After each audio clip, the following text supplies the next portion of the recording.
Create new കൊടുക്കുക. ഇവയിൽ നിന്നും 9:16 എന്ന ഈ ആസ്പെക്ട് റേഷ്യോ സെലക്ട് ചെയ്ത് ക്രിയേറ്റ് കൊടുക്കുക. നിങ്ങളുടെ ഇമേജ് ഫോൾഡറിൽ നിന്നും വീഡിയോയ്ക്ക് വേണ്ട ഇമേജുകളെല്ലാം ഒന്നൊന്നായി ഓപ്പൺ ചെയ്യുക. ഇവിടെ നാം 5 ഇമേജുകളാണ് ഓപ്പൺ ചെയ്തിട്ടുള്ളത്. കർസർ ആദ്യത്തെ ഇമേജിന് മുകളിലായി വെച്ചുകൊണ്ട് ഈ ക്യാപ്ചർ ബട്ടണിൽ ക്ലിക്ക് ചെയ്യുക.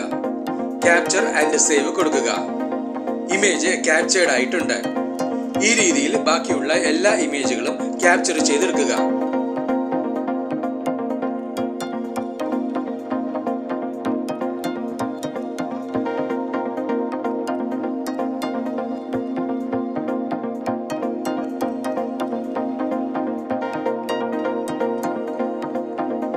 ഇവിടെ വേണ്ട എല്ലാ ഇമേജുകളും ക്യാപ്ചർ ചെയ്യപ്പെട്ടിട്ടുണ്ട്.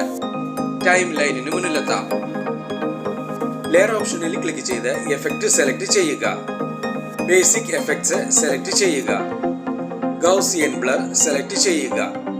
സ്ക്രീനിൽ നിന്നും ഈ മാസ്ക് ലെയർ ബാക്ക്ഗ്രൗണ്ട് പൂർണ്ണമായും മറയുന്ന രീതിയിൽ എൻലാർജ് ചെയ്ത് വെക്കുക. പ്രോപ്പർട്ടീസ് ഇവിടെ ക്ലിക്ക് ചെയ്യുക. ഇവിടെ ക്ലിക്ക് ചെയ്ത് ബ്ലർ സ്ട്രെങ്ത് നിങ്ങൾക്ക് വേണ്ട രീതിയിൽ അഡ്ജസ്റ്റ് ചെയ്ത് വെക്കുക. ടൈം ലൈനിൽ നിന്നും ഈ ലെയറിന്റെ ഡ്യൂറേഷനും മുകളിലത്തെ ലെയറിന് തുല്യമായി വെക്കുക. കർസർ ആദ്യത്തെ ഇമേജ് ലെയറിന്റെ ബിഗിനിങ്ങിലായി വെച്ചുകൊണ്ട് കൈൻമാസ്റ്റർ ക്യാപ്ചർ ഫോൾഡറിൽ നിന്നും ഈ ഇമേജിന്റെ ക്യാപ്ചർഡ് ഇമേജ് ഓപ്പൺ ചെയ്യുക. ഈ രീതിയിൽ ബാക്കിയുള്ള എല്ലാ ഇമേജുകളുടെയും ക്യാപ്ചർഡ് ഇമേജുകൾ ഓപ്പൺ ചെയ്ത് വെക്കുക.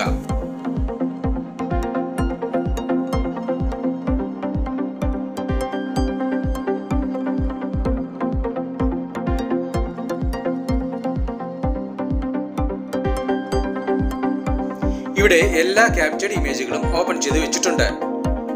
ഈ എഡിറ്റിംഗിനായി ഉപയോഗിച്ചിട്ടുള്ള എഫക്റ്റിന് വേണ്ടി ഈ അസറ്റ് സ്റ്റോർ ബട്ടണിൽ ക്ലിക്ക് ചെയ്യുക. എഫക്ട്സ് സെലക്ട് ചെയ്യുക. മോഷൻ സെലക്ട് ചെയ്യുക. ഇവയിൽ നിന്നും 3D ഫ്ലിപ്പ് സെലക്ട് ചെയ്യുക.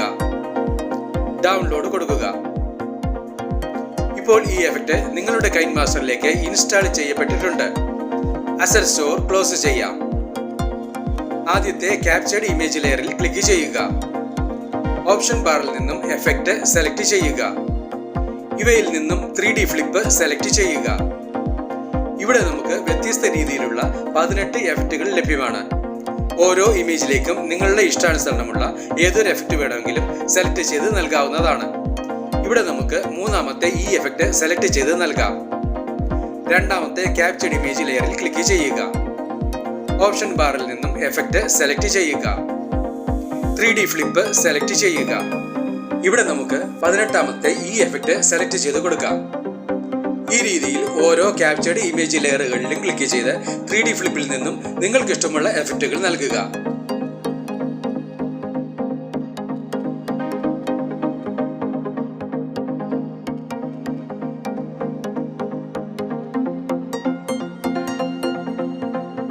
ഇവിടെ എല്ലാ ഇമേജുകളിലേക്കും വേണ്ട എഫക്റ്റുകളും നൽകി കഴിഞ്ഞിട്ടുണ്ട്. ടൈം ലൈനിന് മുന്നിലെത്താം. നിങ്ങൾക്ക് ലഭ്യമായിട്ടുള്ള പാർട്ടിക്കിൾ വീഡിയോ ടെംപ്ലേറ്റ് ഓപ്പൺ ചെയ്യുക. ഇതിനായി ഡിസ്ക്രിപ്ഷൻ ബോക്സ് കാണുക. ഓപ്ഷൻ ബാറിൽ നിന്നും സ്പ്ലിറ്റ് സ്ക്രീൻ സെലക്ട് ചെയ്യുക. റെക്ടാംഗിൾ കൊടുക്കുക. ഓപ്ഷൻ ബാറിൽ നിന്നും ബ്ലെൻഡിംഗ് സെലക്ട് ചെയ്യുക. ഇവയിൽ നിന്നും ബ്ലെൻഡിംഗ് ഒപ്പാസിറ്റിയായി സ്ക്രീൻ സെലക്ട് ചെയ്യുക. ഈ ഓഡിയോ ഓപ്ഷനിൽ ക്ലിക്ക് ചെയ്ത് വീഡിയോയ്ക്ക് വേണ്ട ഒരു ബാക്ക്ഗ്രൗണ്ട് മ്യൂസിക് സെലക്ട് ചെയ്യുക. ഇവിടെ നമുക്ക് ഈ മ്യൂസിക് സെലക്ട് ചെയ്യാം. ഈ പ്ലസ് സിംബലിൽ ക്ലിക്ക് ചെയ്ത് സെലക്ട് ചെയ്ത മ്യൂസിക് ടൈം ലൈനിലേക്ക് ആഡ് ചെയ്യുക. ടൈം ലൈനിലുള്ള എല്ലാ ലെയറുകളുടെയും ഡ്യൂറേഷൻ ഒരുപോലെ തന്നെ ആയിരിക്കുവാൻ പ്രത്യേകം ശ്രദ്ധിക്കുക. ടൈം ലൈനിന് മുന്നിലെത്തി വീഡിയോ പ്ലേ ചെയ്ത് നോക്കി ആവശ്യമെങ്കിൽ വേണ്ട മാറ്റങ്ങൾ വരുത്തുക. ഈ വീഡിയോ നിങ്ങൾക്ക് ഇഷ്ടപ്പെട്ടുവെങ്കിൽ ലൈക്ക് ചെയ്യുക, ഷെയർ ചെയ്യുക, കമന്റ് ചെയ്യുക. ഒപ്പം കൂടുതൽ വീഡിയോകൾക്കായി സബ്സ്ക്രൈബ് ചെയ്യുവാനും മറക്കരുതേ എന്ന് പ്രത്യേകം ഓർമ്മിപ്പിക്കുന്നു.